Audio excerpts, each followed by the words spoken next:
I've heard it often said by white people that we shouldn't be held responsible for things that happened before we were born.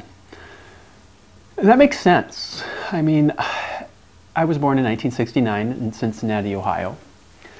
So as I think about things like slavery and segregation and Jim Crow, all of those things happened long before I was born. They were outlawed. Legalized segregation was outlawed before I was born. And so it doesn't make sense for me to be responsible for those things. Though I think there's a difference and sometimes confusion in mixing up responsibility and culpability. Well, I'm certainly not at fault for slavery or segregation or the historic racism that occurred in this country. It doesn't mean that I don't benefit from it and that I don't need to take responsibility for those benefits.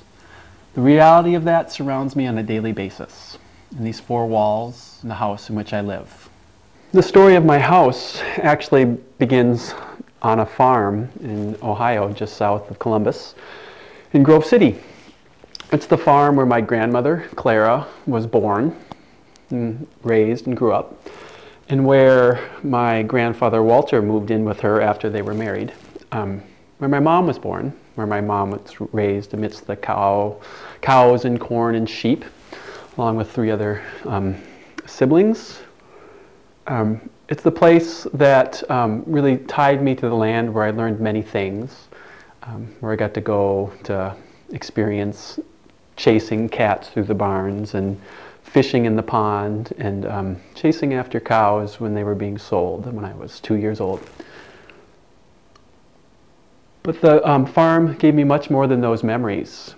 It also gave us the financial wherewithal to purchase a house on the hillside of Duluth that was a duplex, and then turn it into a single-family home.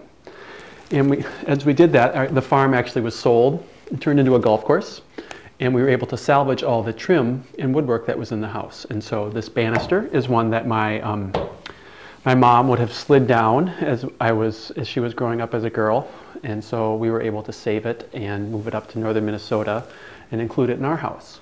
But it's not just that we were able to kind of reap the financial benefits of having this old trim that would be very expensive to buy. The sale of the farm also made it possible for us to be able to afford the renovation that we did and to make our house such a hospitable place.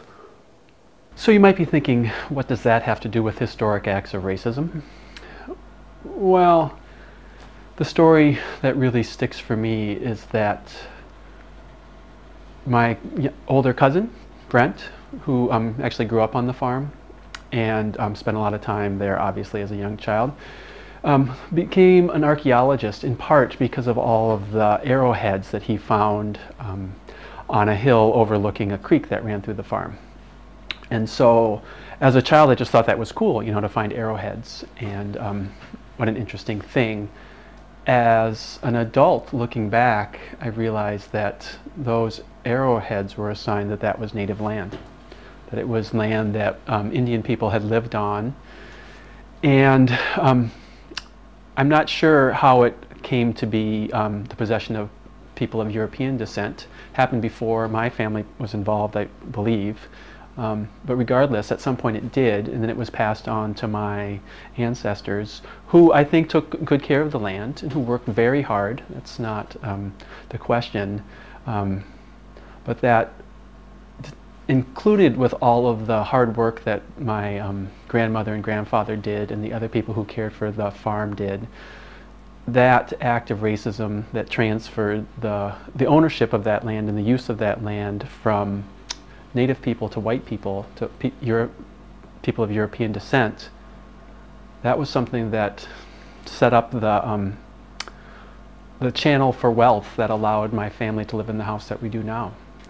And so for me, taking responsibility is not feeling like I should be guilty about that, but to realize that I do have a certain responsibility to use what has been gifted to me well, to realize that part of what I have is the legacy of the hard work of my family, and it's also partly the legacy of white supremacy in this land. And so I have to use it responsibly and use it creatively and be very thoughtful about that. So that's the house in which I live.